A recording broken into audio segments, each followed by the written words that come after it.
Hello everyone, welcome to brain shocks. इस video में हम करने वाले हैं एग्जामिनर पेटेंट एंड डिजाइन की जो भी वैकेंसी आई है, जो कि ग्रुप ए पोस्ट है, गेस्टेड पोस्ट है। ठीक है, उसके प्रीवियस ईयर क्वेश्चंस। ठीक है, ये 2015 का एक पेपर था प्रीलिम्स, उसका मैंने already aptitude and reasoning only करवा चुका हूँ।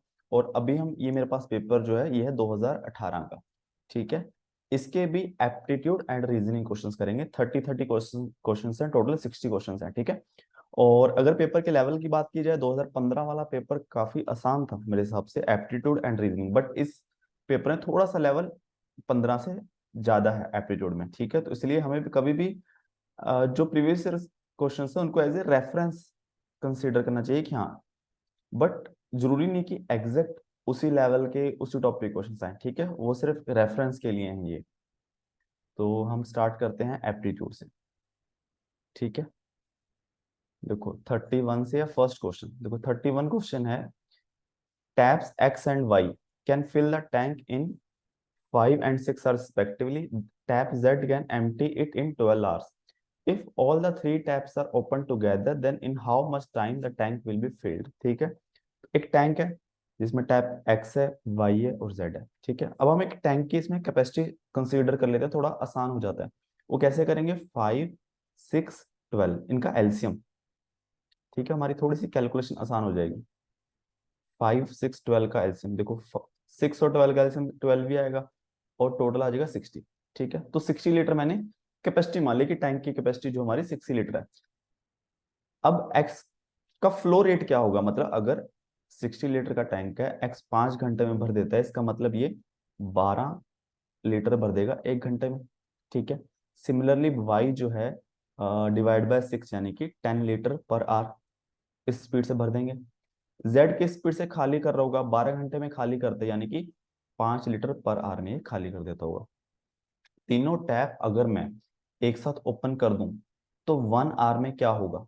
1 आवर में कितना भरेगा? एक्स ने 12 भर दिया, 1 घंटे में वाई ने 10 भर दिया और जेड ने 5 खाली कर दिया। तो 12, 10, 22 माइनस 5, 17। तो इफेक्टिवली 1 घंटे में 70 लीटर भरा जा रहा है। ठीक है, देखो यहाँ पे ना हमें एग्जैक्ट निकालने की जरूरत नहीं है, वैसे देखा जाए कि 1 घंटा कुछ, 2 घंटा कुछ, 3 घंटा, 4 घंटा। तो अगर देखा जाए पहले घंटे में 17, दूसरे घंटे में 17, तीसरे घंटे में 17, 51 हो गया। और फिर 9 लीटर बचा, मतलब 3 घंटा 3 पॉइंट समथिंग कुछ आएगा, तो ऑप्शन सी। ठीक है, तो ये थोड़ा हिट एंड ट्रायल होगा। अगर एग्जैक्ट पे निकालना है कि मान लो सारे 3 से के ऊपर ही होते हैं, तो 16 डिवाइड बाय 17 इस तरीके से। ठीक है, option C. Next question. A boat running downstream covers a distance of 24 kilometer in 3 hours while coming back to starting point. It takes 6 hours. What is the speed of the boat in still water? इसका मतलब क्या है कि यार downstream ये पानी इस direction में बह रहा है, बोट जब इस डायरेक्शन यहाँ तक जाती है तो वो 3 घंटे में जाती है। ठीक है, क्योंकि पानी के बहाव के साथ है। वापस जब आती है तो वो 6 घंटे में आती है।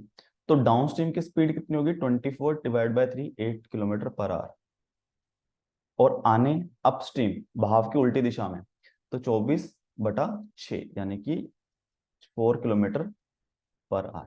ठीक है, तो अगर सपोज करो कि पानी की एक्स है और जो हमें फाइंड करना है speed of boat in still water वो एक्स है, तो जब डाउनस्ट्रीम होती है तो प्लस हो जाती है, एक्स प्लस वाई 8 हो जाएगा। अपस्ट्रीम उल्टी दिशा में एक्स माइनस वाई है ना, पानी के बहाव की स्पीड माइनस हो जाएगी तो 4। तो दोनों को ऐड करूंगा मैं, 2x किसके इक्वल आ जाएगा? 12 के, और x के इक्वल आ जाएगा 6 के। ठीक है, बोट की स्पीड होगी 6 किलोमीटर पर आवर और पानी के बहाव की स्पीड होगी 2 किलोमीटर पर आवर। ठीक है, नेक्स्ट क्वेश्चन है the unit digit of number obtain by multiplying the numbers. ठीक है, यूनिट डिजिट हमें बताना है, तो हमें क्या करना है? सिर्फ यूनिट डिजिट्स देखने हैं, ऐसा नहीं कि हम मल्टीप्लाई करेंगे। ठीक है, ये कंसेप्ट आना चाहिए। तो देखो, 1 के साथ 1 यूनिट डिजिट है, इसको मैं किसी के साथ मल्टीप्लाई करूंगा वही आएगा। ठीक है, 2 × 1 2 ही आएगा। ठीक है, इसका कोई मतलब ही नहीं है। अब देखो 2 × 3 इन दोनों का क्या आ जाएगा? 6, 6 × 4 24, इन दोनों के मल्टीप्लिकेशन का यूनिट डिजिट आ जाएगा 24, तो 4। और यहाँ पे 8 × 7 × 8 56 6 आ जाएगा। ठीक है, यहाँ पे तो 9 ही है। अब देखो 6 × 4 कितना आ जाएगा? 24, तो 4 आ गया। 6 × 9 54, तो 4 आ गया। 4 × 4 16, ठीक है, ऑप्शन 6।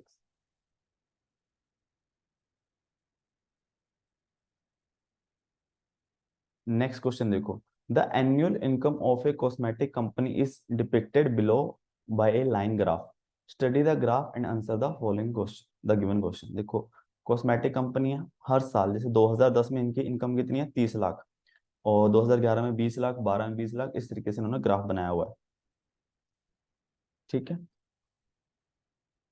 तो इन्होंने पूछा क्या है, what is the percentage increase in income of company from year 2013 to 14, 13 से 14 कितना इंक्रीज हो गया, 13 पे देखो कितना है 40, 40 से कितना होगा 14 में कितना हो गया 50, 50 लाख, तो इंक्रीज हो गया 10 लाख का। अभी कितना परसेंट हो गया, 10 लाख इंक्रीज हुआ किससे 40 से, तो कितना परसेंट हो जाएगा 25, ठीक है 25%, ठीक है। बट इसमें आंसर मैच नहीं कर रहा कोई भी, तो इसमें दिक्कत है। नेक्स्ट क्वेश्चन है, what is the average annual income of company from 2012 to 2016, ठीक है।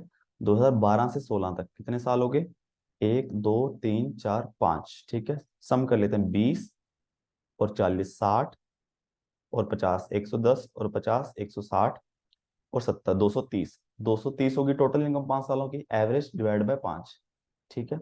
तो कितना हो जाएगा 46 लाख, ठीक है, ऑप्शन डी।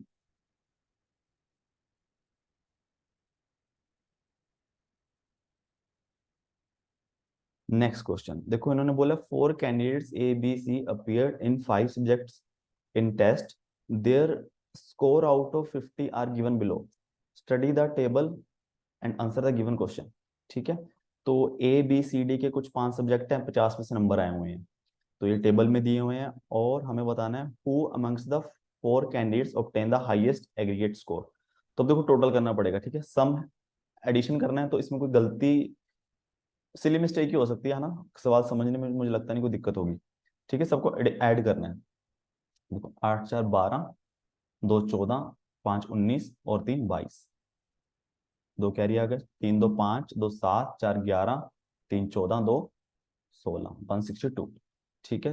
5 3 8, 9 17, 3 20, 6 26, ठीक है। 2 2 4, 3 4 3 7, 2 9, 4 13, 3 16, ठीक है। देखो पास पास आ रहे हैं, थोड़ा भी हमने गलती कर दी तो गलती होने के चांसेस हैं।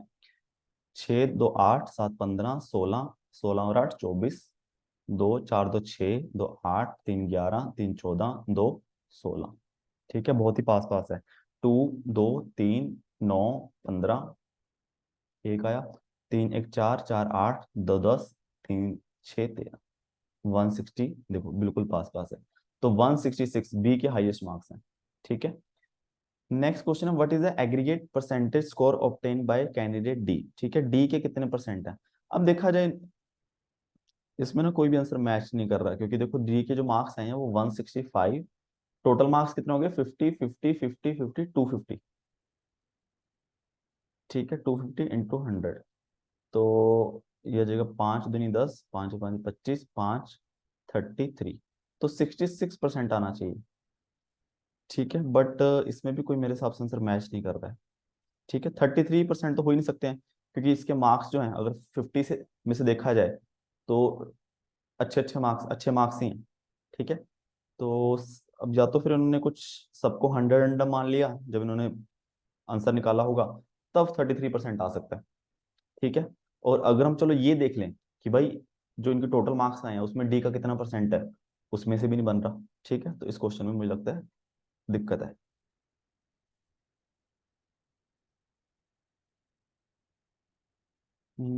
Seventh term in the following series is, देखो -1/8 +1/4 -1/2 +1। अब देखा जाए ये ना एपी सीरीज है, देखो 1/8, 1/4, -1/2, 1, ठीक है। देखो इसमें जो पहली टर्म है वो है -1/8, और जो मल्टीपल फैक्टर है वो -2 से मल्टीप्लाई हो रहा है, ठीक है।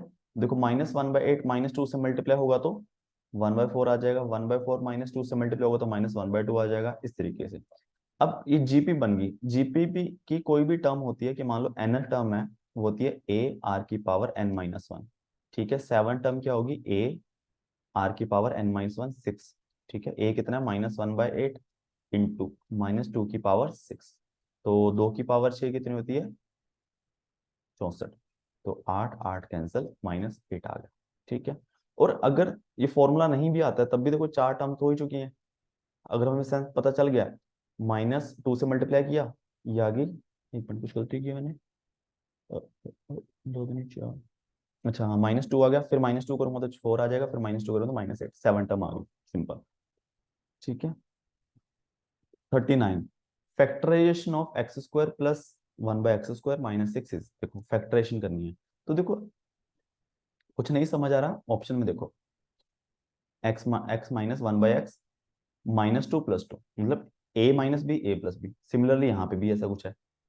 तो या तो हमें बनाना पड़ेगा x माइनस 1/x का होल स्क्वायर, यहाँ पे कंप्लीट स्क्वायर बनाना पड़ेगा, या फिर x प्लस 1/x। तो दोनों चीज करके देख लेते हैं। ठीक है, अगर मुझे माइनस वाला स्क्वायर बनाना है तो मुझे -2 चाहिए। ठीक है, तो -2 -4, 6 को मैंने तोड़ लिया। ठीक है, तो ये बन जाएगा x माइनस 1/x का होल स्क्वायर, 4 को मैं लिख सकता हूँ 2 का स्क्वायर। तो यहीं से बन जाएगा x minus 1/x -2 a square, a minus B a plus B. ठीक है, तो देखो ए ऑप्शन ही बन रहा है।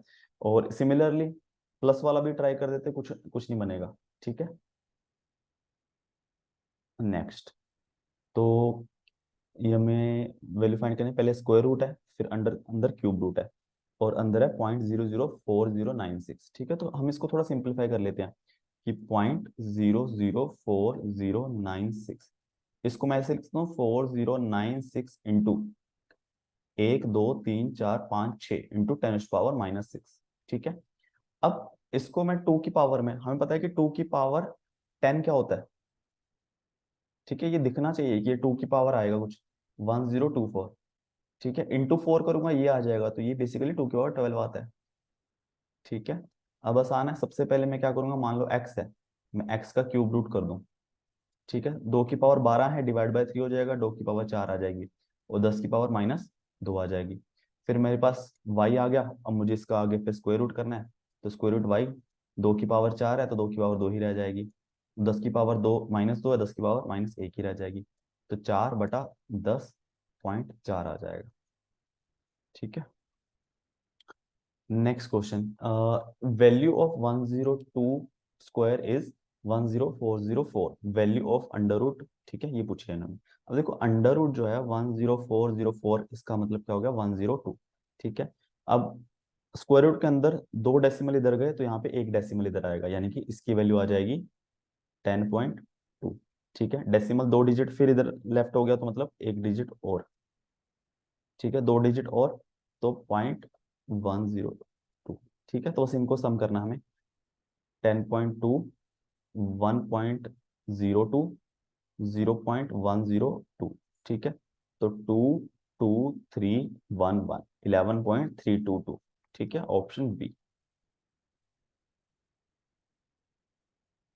नेक्स्ट क्वेश्चन भी चलो आसान है, 13 की पावर 2003, तो इसका यूनिट डिजिट फाइंड करना है। देखो 3 की साइक्लिसिटी पता होनी चाहिए, देखो 3 की, 1 की कोई दिक्कत नहीं है, यूनिट डिजिट चाहिए हमें, 3 की पावर में ही है। 3 की पावर 1 3 होता है, 3 की पावर 2 9 होता है, 3 की पावर 3 27 होता है, 3 की पावर 4 81 होता है, फिर 3 की पावर 5 जो है 243 होता है, 3 की पावर 6 जो होता है 729 होता है, 3 की पावर 7 जो है आई थिंक होती है 27। बस यूनिट डिजिट देखो, 3 की पावर 4 आएगा, इस तरीके से कुछ नंबर आएगा। तो देखो 3971, 3971, इस तरीके से, मतलब 3 की पावर्स जैसे हम बढ़ाते रहेंगे, यूनिट डिजिट है, रिपीट होता रहेगा, मतलब 4 साइक्लिसिटी 4 आ गई। अब ये डिपेंड करेगा पावर पे।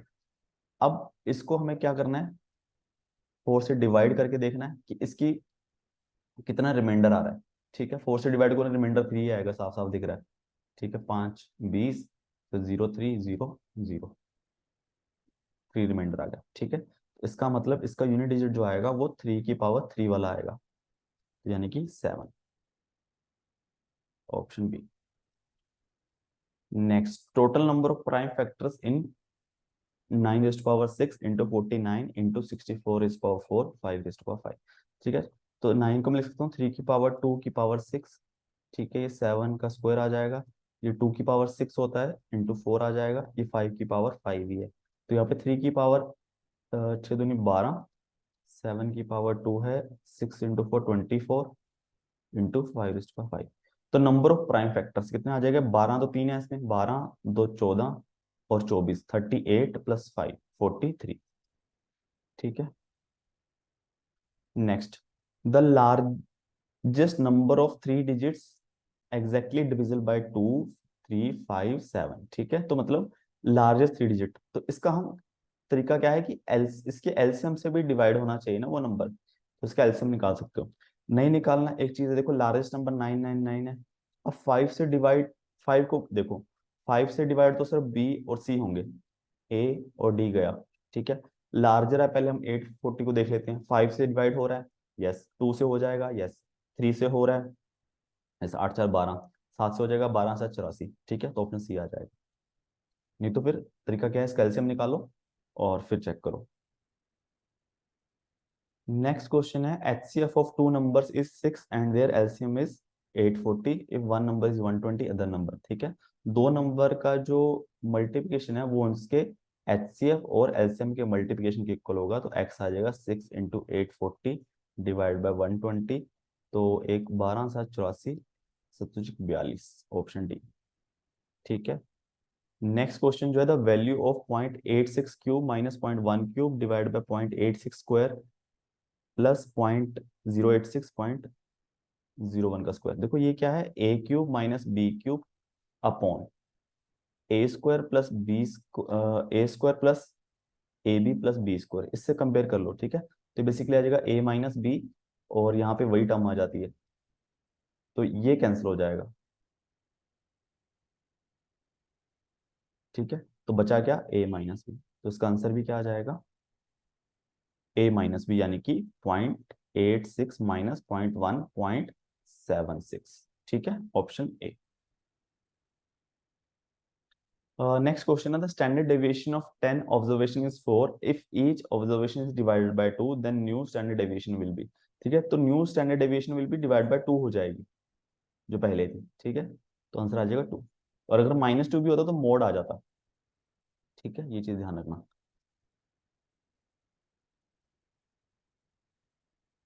नेक्स्ट क्वेश्चन है, one card is drawn from well shuffle deck of 52 cards if each outcome is equally likely calculate the probability that card will be hard. देखो टोटल हार्ड कितने होंगे, 13।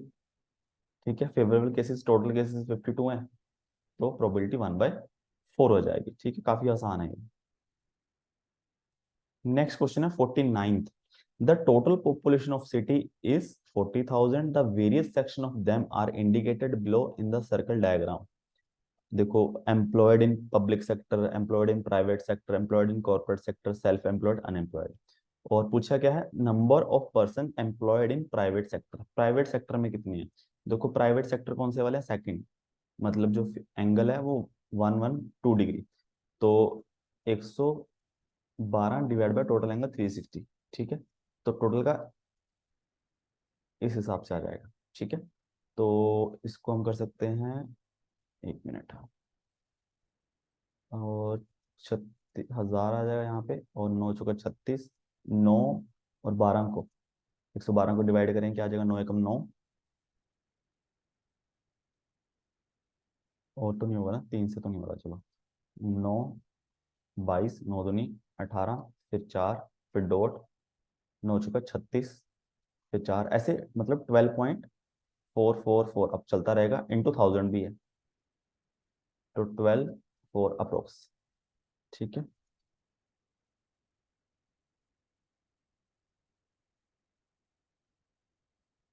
Next question, if shadow of a tower is point √3 times the its height the angle of elevation of the sun. एक कोई tower है, इसकी shadow है। ठीक है, टावर की शेडो जो है अगर हाइट एक्स है तो इसका हो जाएगा √3 x, तो एंगल पूछा है, एंगल ऑफ एलिवेशन। ठीक है, तो हमें पता है कि tan थीटा किसके इक्वल आ जाएगा, परपेंडिकुलर अपॉन बेस, अब यानी कि x upon √3 x। X cancel हो गया, 1/√3, तो tan 1/√3 मतलब थीटा की वैल्यू 30, ऑप्शन ए। ठीक है। अब इन्होंने बोला √13 जो है वो 3.6 है, और √130 जो है 11.4 है। Value of 1.3 1300 and 0.013। अब देखो 1.3 कैसे आएगा, अगर मैं 130 में डॉट 2 डिजिट इधर ले जाऊं, ठीक है, तो यहाँ पे क्या आ जाएगा इसका 1.14। और 1300 क्या बन जाएगा, अंदर में 100 से मल्टीप्लाई कर दूं तो बाहर 10 से हो जाएगा, 36 आ जाएगा।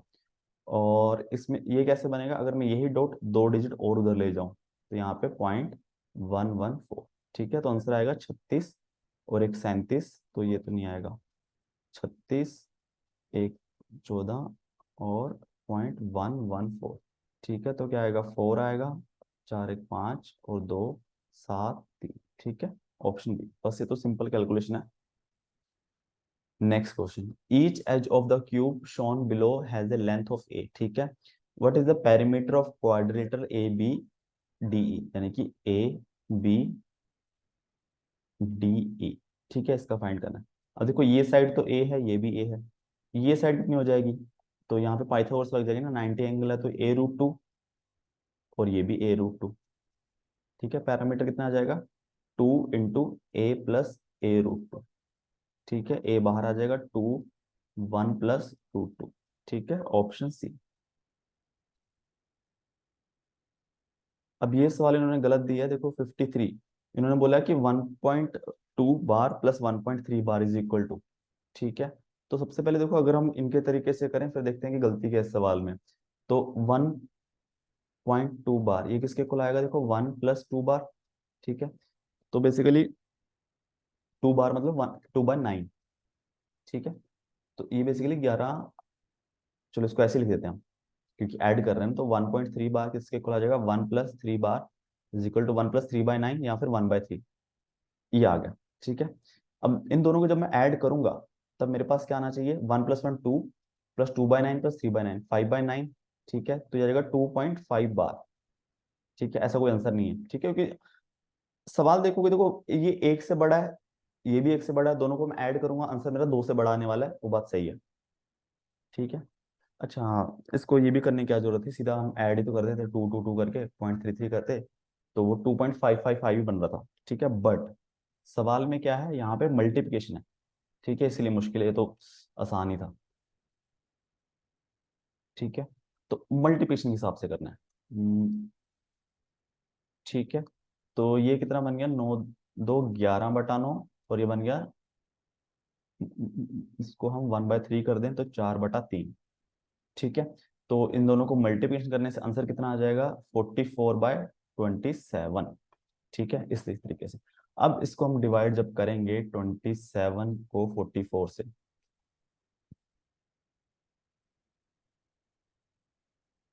ठीक है, तो एक आ जाएगा 27। अब देखो, अब आएगा ना 1, तो 7 170 डॉट 0, तो 27 छिका। अच्छा एक मिनट, यहाँ पे हो सकता है दिख ना रहा हो। ठीक है, 27 6 42, 6 दूनी 12। ठीक है, तो यहाँ से जाएगा 80, और 3 से नहीं आएगा, 2 से कटेगा ना, 54, तो 26 और 0 भी 9 पे जाएगा, 963।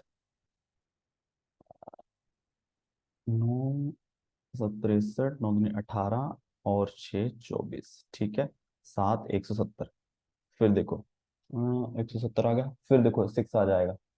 ठीक है, 70। अगर देखा जाए ये भी नहीं आना चाहिए, 1.629 ऐसा आना चाहिए। ठीक है, तो आंसर इन्होंने हो सकता है कि सी दिया हो। पहली बात तो यही गलत है, तो इसका तो अगर कुछ होता होगा सिस्टम इनका मार्क्स टू ऑल का, तो मार्क्स टू ऑल ही मिलना चाहिए था इसमें। ठीक है, नेक्स्ट क्वेश्चन जो है, if 2x - 3y is equal to 0, value of x³ - y³ upon x³ minus plus y³। देखो यहाँ से इस इक्वेशन से क्या आएगा, अगर मैं 3y को उधर ले जाऊं तो मतलब x/y जो है 3:2। ठीक है, अब यहाँ तो मैं 3x को 3t पुट कर दूं, y को 2t पुट कर दूं। अगर मैं डायरेक्टली भी 3 2 पुट कर दूंगा तब भी मेरा आंसर आ जाएगा, बिकॉज t तो कैंसिल होने वाला ही है। ठीक है, जो भी आप कोई कांस्टेंट लोगे, k लोगे t लोगे, तो मैं x को 3 पुट करूंगा तो 27 आ जाएगा, y को 2 पुट करूंगा तो 8 आ जाएगा, 27 plus 8, 27 minus 8 19, 27 plus 8 35, option D. ठीक है, if both x minus two and x minus one by two are factor of polynomial P x square plus five x plus r, then which of the following is true. तो सबसे पहले देखो, जो इसके factor हैं वो दो, root जो है दो और 1/2 है।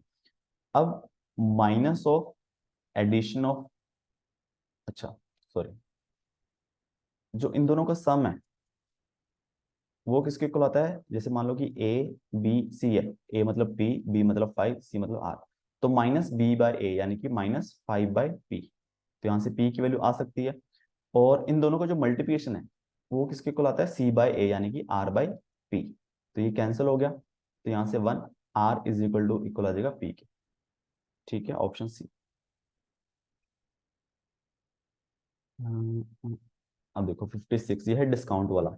इन्होंने बोला है cooler is sold at 3 successive discounts, 20, 10, 5।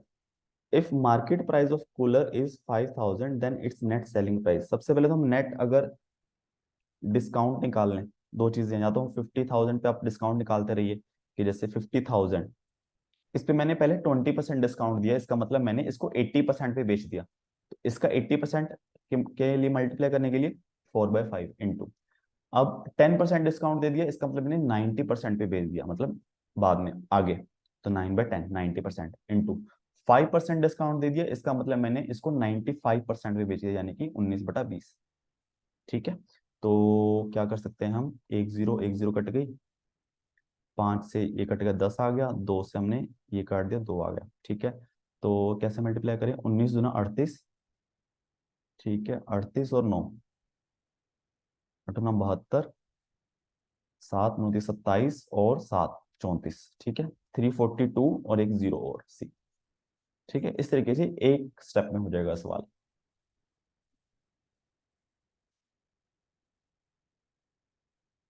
Next question जो है, copper sphere of diameter 6 centimetre melted and drawn into 36 centimetre long wire of uniform cross section, then the radius of wire is. हमने एक कॉपर का जो गोला है उसको melt किया, उससे हमने वायर बनाई, तो इस केस में वॉल्यूम तो सेम ही रहेगी ना, मटेरियल की वॉल्यूम, तो जो स्फीयर है उसकी वॉल्यूम होती है 1/4/3 into pi r cube. Diameter 6 है तो आर हो गया 3। ठीक है, और सिलेंडर को जो वायर है वो तो सिलेंडर है, वायर की वॉल्यूम क्या होती है, पाई, सॉरी, सिलेंडर की वॉल्यूम होती है पाई आर स्क्वायर एच। ठीक है, आर हमें फाइंड करना है, आर स्क्वायर, एच हाइट मतलब लेंथ 36। ठीक है, पाई पाई कैंसिल हो जाएगा, तीन तीन कैंसिल हो गया, तीन तीन नौ, और ये 4 से कैंसिल हो गया, चार चार कैंसिल हो गया, सब कैंसिल हो गया, तो आर स्क्वायर इक्वल टू आ गया 1, आर की वैल्यू होगी 1। ठीक है, 1 सेंटीमीटर की रेडियस होगा। नेक्स्ट क्वेश्चन है, log x upon y plus log y by x is equal to log x plus y, then which of the following is true. तो देखो log m प्लस n है, log m plus log n, तो log m into n हो जाता है, तो ये log आ गया 1। ठीक है, तो यहाँ पे log x प्लस वाई है, तो x प्लस वाई किसके इक्वल आ गया, 1 के, ऑप्शन बी। ठीक है, नेक्स्ट क्वेश्चन है, for the frequency distribution the mean and median respectively 30 and 28 mode is. Mode जो होता है, जो जनरल फॉर्मूला था, 3 median -2 into mean, three three times median यानी कि 28 into 3 84 -2 into 30 60 24, option A. approximate area of canvas required to make a conical tent was height is 2.8 metre and radius of the base is 9.6 metre. अब हमें ना क्या करना है, एक हमारे पास कोई भी कपड़ा है, कुछ ही मान लो कैनवस है, उससे हमें टेंट बनाना है।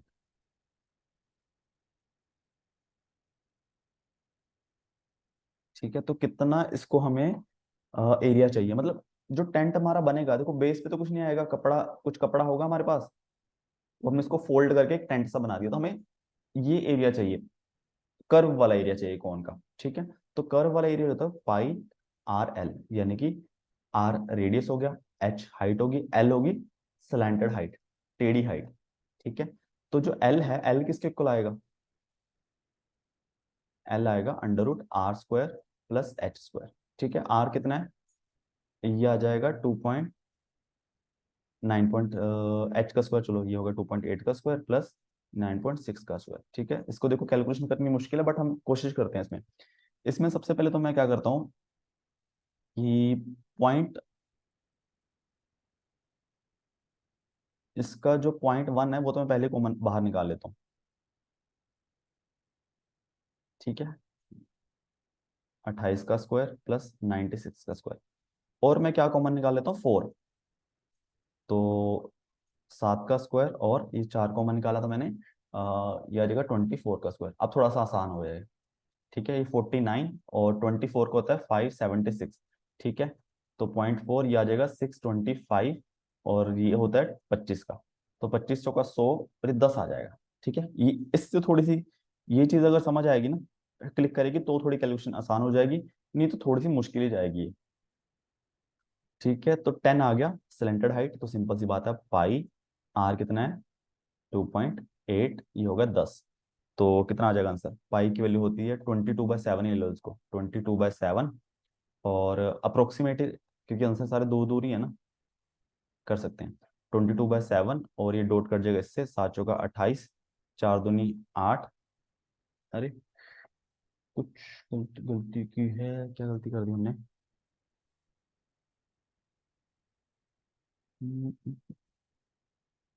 4 पाई आर एल, अच्छा रेडियस जो है 96 है, इसको करते हैं दोबारा।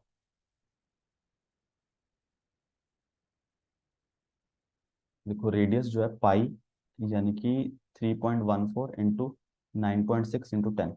अब देखो अप्रोक्सीमेट अगर हमें डिस्टेंस निकालना हो, इसको मैं 3 मान लो, इसको 10 मान लो, इसको 10 मान लो, तो 300 कुछ आएगा ना आंसर मेरा, ऑप्शन सी। ठीक है, तो ये एग्जैक्ट भी अगर निकालना चाहो तो कैलकुलेशन बहुत ज़्यादा मुश्किल नहीं है। ठीक है, और 22/7 लेंगे तब भी हमें फायदा तो नहीं मिलेगा, थोड़ा एफर्ट मारना ही पड़ेगा। ठीक है, ये एप्टीट्यूड क्वेश्चन हो गए, और थोड़ा सा देखोगे अगर 2015 के आपने सवाल किए हैं, थोड़ा सा लेवल अप था 15 के कंपैरिजन में। ठीक है, अब हम देखते हैं रीजनिंग के। 61 क्वेश्चन है, 3 views of Q following the particular motion are given below, what is the letter opposite to P. ठीक है, P Q R S T U. ठीक है, अब सबसे पहले देखो पी के ऑपोजिट, पी के ऑपोजिट देखो आर नहीं हो सकता, क्यों नहीं हो सकता। ठीक है, अब देखो हमारे पास आर आर, पहले हम बाकी के ऑपोजिट देख लेते हैं। आर के ऑपोजिट पी नहीं हो सकता, क्यू नहीं हो सकता, एस नहीं हो सकता, टी नहीं हो सकता, तो आर के ऑपोजिट यू हो गया। ठीक है, देखो सीधा हमने लिख ही लिया इसको, तो यू तो पी के ऑपोजिट हो ही नहीं सकता।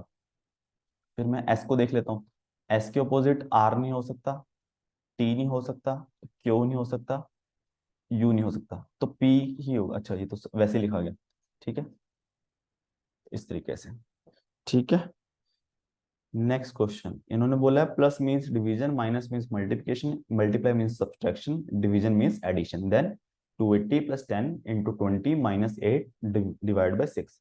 तो प्लस का मतलब क्या है, सबसे पहले डिवीजन, सबसे पहले तो मैं 280 डिवाइडेड बाय 10, मल्टीप्लिकेशन का मतलब है सब्ट्रैक्शन -20, माइनस का मतलब क्या है मल्टीप्लिकेशन, और डिवीजन का मतलब क्या है एडिशन। ठीक है, तो 280/10 28 -28 × 8 + 6, तो 28 -28 × 8 64 माइनस प्लस 6 70, ऑप्शन सी। ठीक है, नेक्स्ट क्वेश्चन है, there if two small circle represent class of men, class of plants, and the big circle represent mortality, which of the following figure represent the proposition all men are mortal। mortal क्या होता है, mortality क्या होता है कि जिसकी death हो सकती है, जो मर सकता है। ठीक है, इमोर्टल क्या होता है, जो नहीं मर सकता कभी भी। तो हमें दिखाना है कि ऑल मैन आर मोर्टल। अब मेरे हिसाब से इसमें डी आना चाहिए। देखो अगर देखा जाए, क्योंकि इन्होंने प्लांट्स के बारे में कुछ बोला नहीं है कि भाई वो मोर्टल है या नहीं है, क्योंकि हमें इनकी बात माननी है। तो इन्होंने बोला ऑल मैन आर मोर्टल, तो डी आना चाहिए मेरे हिसाब से। तो ये प्लांट है, ये मोर्टल हो गए, और ये मोर्टल है ना, ये मैन हो गए। प्लांट के बारे में कुछ पता नहीं है, इन्होंने नहीं बताया, मैन के बारे में बता दिया है। ठीक है, डी होना चाहिए। किसी के पास अगर आंसर की हो तो एक बार मैच कर लेना। Given below the diagram of three circle A B C interrelated with each other. Circle A represent class of Indian, ठीक है, ए में इंडियंस हैं। Circle B represent scientist, sorry scientist. Circle C politicians, ठीक है। तो select the code containing the region which indicate class of Indian scientist who are not politician. Indian scientist जो हैं politician नहीं है। देखो सबसे पहले इंडियन साइंटिस्ट कौन से हैं, क्यू प्लस एस, बट इसमें क्यू पॉलिटिशियंस भी हैं, एस क्या है, ओनली इंडियन साइंटिस्ट जो पॉलिटिशियन नहीं है, एस आ जाएगा, ठीक है। Next question, which figure will complete the pattern. देखो पैटर्न इजी है, सर्कल पूरा करना है, तो सी और डी तो खत्म हो गया, बचा ए और बी। अब ट्रायंगल देखो, ट्रायंगल हमेशा ऐसी बनी है, बी में चेक कर लो, ठीक है, ए में टेढ़ी कर रखी है। Next, which of the following diagram indicate the best relation among pigeon, bird and dog. ठीक है, पिजन बर्ड में आते हैं, डॉग नहीं आते, option A. Next question, choose the alternative the missing figure. अब देखो सबसे पहले इन्होंने जो एरो बनाया हुआ है डायरेक्शन ऑफ रोटेशन है, इसका एरो बनाया मतलब ये एंटी क्लॉकवाइज रोटेट कर दो 90 डिग्री, ठीक है। यहाँ पे क्लॉकवाइज रोटेट करो, अब देखो टेढ़ी से इस तरीके से होगी, ये 45 डिग्री रोटेट हुई है। फिर ये वाला देखेंगे, अगर ये क्लॉकवाइज हुई है, ये भी 45 डिग्री हुई है। ये वाली एंटी क्लॉकवाइज हुई है, ये 90 डिग्री रोटेट हुई है, ठीक है। तो ये पहली फिगर जो है 90 डिग्री रोटेट हो रही है, ये 45, ये भी 45 और ये भी 90 डिग्री, ठीक है। अब देख लेते हैं, अब पहली फिगर इसको क्लॉकवाइज एंटी क्लॉकवाइज रोटेट करना है, यानी कि 90 डिग्री, तो ये नीचे आ जाएगी ना इस तरीके से, ये सब में सही है। चलो सेकंड देखें इस तरीके से, अब ये 45 डिग्री आनी चाहिए, तो ये भी नीचे आ जाएगी 45 डिग्री, यानी कि इस तरीके से बी खत्म हो गया, ठीक है। फिर ये इस तरीके से, अब ये भी क्या है 45 डिग्री रोटेशन, यानी कि इस तरीके से आनी चाहिए, तो ये बचता है सी, खत्म हो गया इससे ए और डी। और ये वाली ये इस तरीके से एंटी क्लॉकवाइज, अब बट ये 90 डिग्री इस तरीके से आएगी, तो ऑप्शन ए, ठीक है। Next question, find the missing number. अब देखो ऐसे सवाल जो होते हैं ना, इसमें अगर आपको क्लिक करे जल्दी तो करो, बहुत ज्यादा टाइम वेस्ट मत करो, क्योंकि इसमें इन्होंने क्या लॉजिक लगाया हमें पता ही नहीं है, ठीक है। अब घर पे भी बैठ के मुझे इतना टाइम लग गया इसको सॉल्व करने में, क्योंकि कई बार लॉजिक मिलता नहीं है, ठीक है। तो यही एडवाइस रहेगी मेरी। इसमें लॉजिक क्या है, 8 × 3 24 प्लस 6 × 5 प्लस 5 है ना, बाकी 6 + 5 तो 35। सिमिलरली 7 × 4 28 +3 + 6, ठीक है, यह आ जाएगा 37। सिमिलरली 7 × 6 42 +2 44 +5 49, ऑप्शन सी है ना, सही है ना। तो 42 42 और 5 2 7 9, ठीक है। नेक्स्ट क्वेश्चन, ये आसान है, मिरर इमेज। मिरर इमेज क्या आएगी, सबसे पहले देखो एल को ही देख लो, एलिमिनेट करते जाओ। एल जो है इस तरीके से बन जाएगी नाक इसकी, ठीक है, चेक कर लो, ऑप्शन ए गया, बी सही है, सी गया, बचे हैं। अब स्माइल जो है, स्माइल तो ऐसी रहेगी ना, उल्टा इसका डायरेक्शन इमेज में, तो ऑप्शन बी आ जाएगा, ठीक है। बस यही दो चीजें से हो गया काम हमारा। नेक्स्ट क्वेश्चन है, P is father of R, S is son of Q and T is brother of P, if R is sister of S, Q how is Q related T. Q को T से relation find करना है, Q S के साथ related है, T P के साथ है, फिर एस आर के साथ है, मतलब सबका हमें देखना ही पड़ेगा। P is father of R, तो पी जो है आर का फादर है, ठीक है। और आर, पी और आर का दूसरा देख लेते हैं, R is sister of S, R जो है एस की सिस्टर है, ठीक है। गोला बना दिया मतलब फीमेल है, रेक्टेंगल बना दिया, स्क्वायर बना दिया, मेल है। आर जो है एस की सिस्टर है, तो ठीक है। अब पी टी का ब्रदर है, टी जो है पी का ब्रदर है, ये दोनों भाई भाई हैं, ठीक है। फिर क्या रह गया, पी क्यू रह गया, S is son of Q, S जो है क्यू का सन है। अब एस पी का भी सन है, क्यू का भी सन है, तो क्यू क्या होगी, दोनों हस्बैंड वाइफ हो जाएंगे ना, इस तरीके से हो गया काम। और क्यू और टी का, अब क्यू पी की वाइफ है, टी इसका भाई है, तो ये आपस में भाभी देवर हो गए। How is Q related to T, तो क्यू जो है टी की क्या है, भाभी यानी कि सिस्टर इन लॉ है, ठीक है। और टी क्यू का क्या है, ब्रदर इन लॉ आता था। Next, find the missing number in the given alternative. अब देखो यहाँ पे फिर भी आसान है, 7 दूनी 14 और -1, 13 दूना 26 और -1 25, 25 दूना 50 -1 49, 49 दूना 90, 98 -1, 97 × 2 194 -1 193, ऑप्शन डी। ठीक है, next question.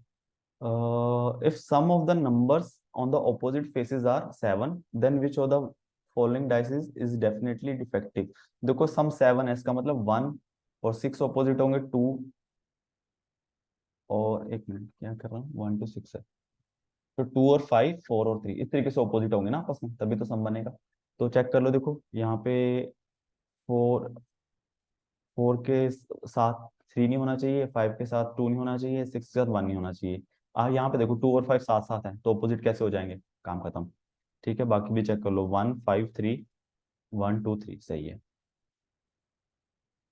73 5 friends E F G H I are standing in a row, H on the right of G, I is left of G, and but it is on the right of F, H is on left of E, who is standing extremely right। ठीक है, इन्होंने right left बोला है, immediate नहीं बोला है। ठीक है, एच इज राइट ऑफ जी, जी यहाँ पे है तो एच इसके राइट में है, इसके बीच में लोग हैं या नहीं हमें नहीं पता। आई इज लेफ्ट ऑफ जी, आई जो है जी के लेफ्ट में, बीच में लोग हैं हमें नहीं पता। But is right of F, but I जो है एफ के राइट में, तो एफ यहीं पे कहीं होगा। और E is left of E, H is left of E, यानी कि ई यहाँ पे है। तो बस इस तरीके से, मतलब सही बात, अब इनके बीच में कोई लोग है ही नहीं, हमें पता चल गया। और एक्सट्रीमली राइट कौन है, ई, ऑप्शन सी। नेक्स्ट, तो इसमें क्या देखो,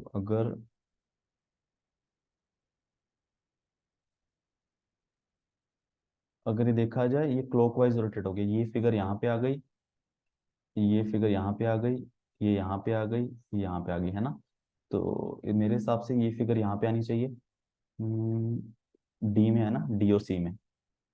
ठीक है, ये वाली फिगर यहाँ पे आनी चाहिए, सी में आ रही है ना। और ये वाली यहाँ पे आ जाएगी और ये वाली यहाँ पे आ जाएगी। ठीक है,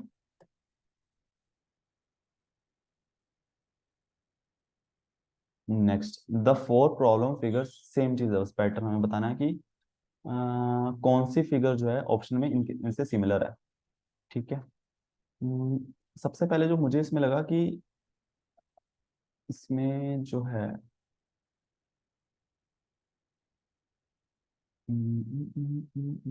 कि इसमें दो क्रॉस हैं और एक क्रॉस बाहर की साइड है, और इसमें दो क्रॉस हैं, एक क्रॉस बाहर की साइड है। ठीक है, लाइन की साइड नहीं है, तो इस वजह से बी गलत लग रहा है मुझे। ठीक है, दूसरा एक पैटर्न क्या है कि अगर ये दो क्रॉस हॉरिजॉन्टल है, अगर यहाँ पे वर्टिकल है तो ये भी वर्टिकल है, यहाँ पे अगर हॉरिजॉन्टल है तो ये भी हॉरिजॉन्टल है, अगर ये वर्टिकल है, ठीक है, लेटे हुए हैं, ये भी दो लेटे हुए हैं। ठीक है, इस तरीके से, तो देखो यहाँ पे ऐसे हैं, इस तरीके से। बी तो बिल्कुल ही गलत है, यहाँ पे देखो ये वर्टिकल है, ये हॉरिजॉन्टल है, यहाँ पे हॉरिजॉन्टल है, ये वर्टिकल है। ठीक है, तो उस हिसाब से ए ऑप्शन बन रहा है इस ऑब्जर्वेशन से। ठीक है,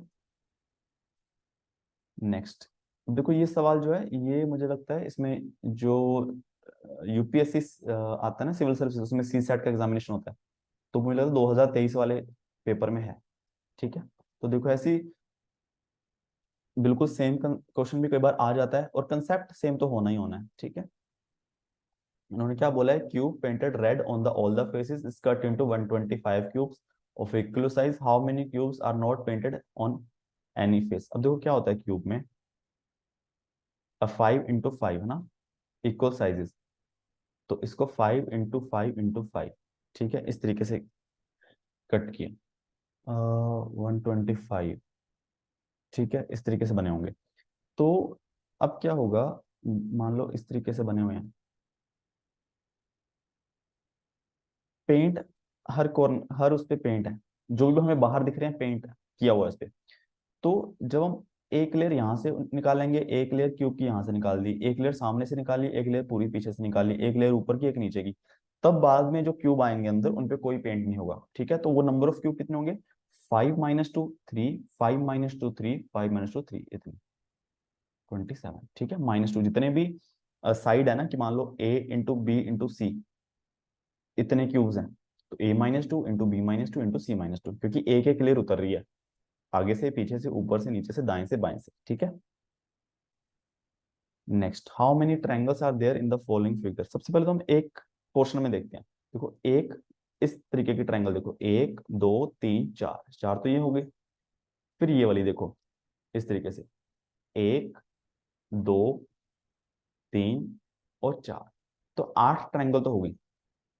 8 इसमें हो गई, 8 इसमें, 8 8 या 24, 24 तो हो गई, 22 आंसर तो नहीं आने वाला है। अब क्या दोनों के मिलके भी कोई ट्रायंगल बन रही है? यस, ये वाली, 1 2 3 4, ठीक है। तो 4 तो ये होगी, तो 24 और 4 28 आना चाहिए मेरे हिसाब से, ठीक है। और कुछ नहीं बन रहा दोनों को मिला के। ठीक है। Next, 78, choose the correct option. Statement है, ठीक है, सिलोजिज्म का क्वेश्चन है ये। All fruits are tree. All fruit जो है, ये फ्रूट है, ये ट्री है। नो फ्लावर इज ट्री, ये फ्लावर है, ठीक है। अब क्या कंक्लूजन, क्या है? नो फ्लावर इज फ्रूट, कोई फ्लावर फ्रूट नहीं है। यस, क्योंकि ट्री के तो बाहर ही है, तो फ्लावर तो हो ही नहीं सकता कोई भी फ्रूट, तो ये बात सही है, कंक्लूड कर सकते हैं हम। सम ट्रीज आर फ्रूट्स, देखो ऑल फ्रूट्स आर ट्री, तो सम ट्रीज आर फ्रूट, देखो कुछ ट्रीज क्या है, फ्रूट हैं, ये भी बात सही है। तो ऑप्शन बी आएगा, both conclusion 1 and 2 follows. Ravi was born on 26 October 2004 Tuesday, on which day he would celebrate his birthday इन 2010। अब देखो 2004 से लेके 10 तक कितने साल आ गए? 6 साल। अब 6 में से हमें देखना है कि नॉर्मल फरवरी कितने बार आ रहा है और लीप ईयर वाला कितने बार आ रहा है। देखो 2004 लीप ईयर है, बट इसमें जो फरवरी है निकल चुका है। अब इसके बाद 2008 आएगा, जिसमें लीप ईयर वाला, और फरवरी के उसमें 29 डेज होंगे। इस उसके अलावा कोई लीप ईयर नहीं आ रहा, ठीक है। तो 6 में से 5 तो नॉर्मल ईयर आ गए, एक लीप ईयर आ गया। तो नॉर्मल ईयर में जो ऑड डे बचता है, एक्स्ट्रा दिन बचता है, वो एक बचता है, तो यानी कि 5 साल में 5 हो गए। और लीप ईयर में 2 बचते हैं, तो 5 2 7, ठीक है।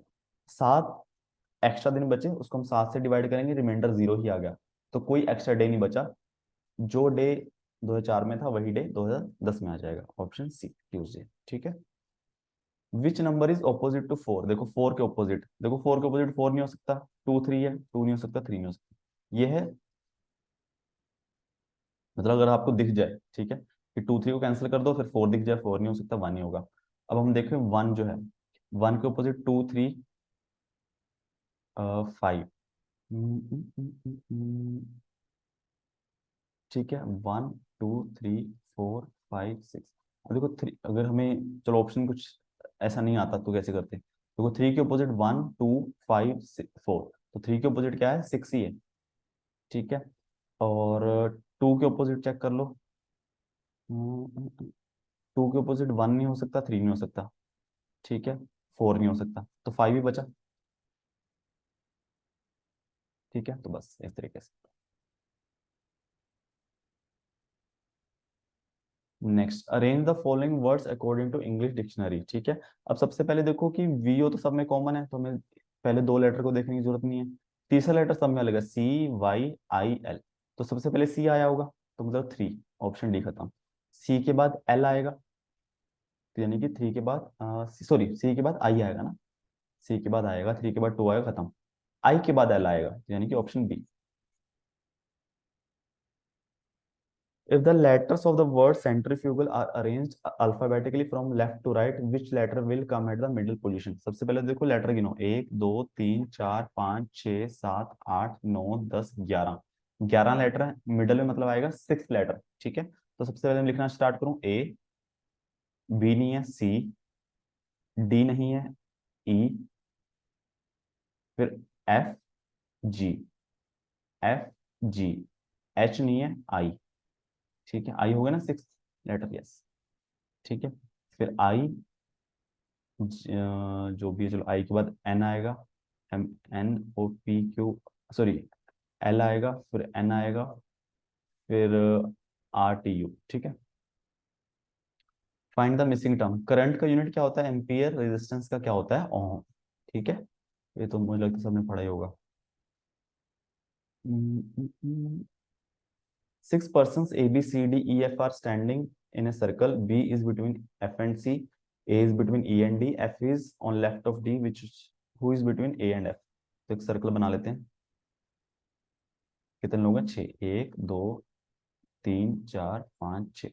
अब सपोज करो क्या बैठा है, बी जो है एफ सी के बीच में बैठा, तो एफ यहाँ भी हो सकता है या फिर ऐसे हो सकता है, ठीक है। अब क्या बचा? ए ई और डी के बीच में बैठा, तो यही ऑप्शन बचा एक।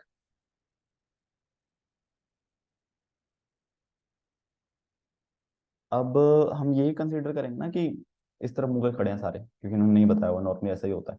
या तो बता दें कि बाहर की तरफ मुंह के खड़े हैं। अब एफ जो है डी के लेफ्ट में है, देखो डी यहाँ पे हो सकता है, तो एफ इसके लेफ्ट में हो जाएगा ना, इस तरीके से, तो यहाँ इस तरीके से आएगा। डी यहाँ पे होना चाहिए और एफ यहाँ पे, ठीक है। तो यहाँ पे सी आ जाएगा, यहाँ पे ई आ जाएगा। अब ए और एफ के बीच में कौन है? डी। डी बैठा है, खड़ा है, ठीक है। अब next question, 5 figures are given below, next figure is. अब देखो सबसे पहले हमें ना अलग अलग को देखना है। जैसे ये एरो है, एरो पहले 1 पे था, फिर 3 पे आया, फिर 6 पे आया, फिर 10 पे आया, ठीक है, फिर 3 पे आ गया, ठीक है। तो देखो यहाँ पे 2 प्लस हुआ, और यहाँ पे 3 हुआ, यहाँ पे 4, 10 और 5 प्लस 5 है ना, 10 से 3 तक 5 घंटे, फिर 6 घंटे, 3 से लेके 6 9। तो 9 पे आएगा, ऑप्शन बी ही बन रहा है देखो, ठीक है।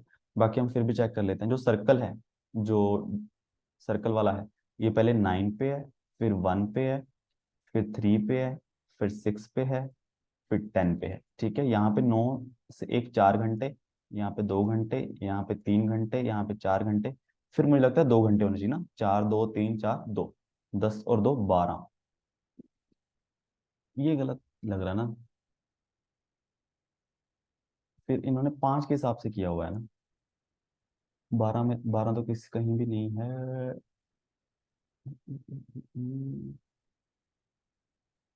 3 के बाद 3, ठीक है, इसमें थोड़ी सी गड़बड़ लग रही है। 5 कंसीडर किया इन्होंने, 10 के बाद 5 3 पे, ठीक है। चलो सर स्क्वायर वाला देखते हैं। पहले 5 पे है, फिर 6 पे, फिर 7 पे, फिर 8 पे, फिर 9 पे, फिर 10 पे होना चाहिए, 10 पे है, ठीक है। तो बी ज्यादा सही है देखा जाए तो, ठीक है। बी ज्यादा सही है, ठीक है। बाकी थोड़ा सा मुझे लग रहा है कि हाँ इसमें गड़बड़ है। Next question, which of the given figure how many pens are blue, कितने पेन ब्लू हैं? तो ब्लू तो ये हैं सारे पेन, ये ब्लू वाली है। तो 19 और 16 4 20 और 19 39, ठीक है। अच्छा सॉरी, गलती कर दी, गलती गलती। पेन भी तो है और ब्लू है, ब्लू पेन कितने हो गए ये वाले?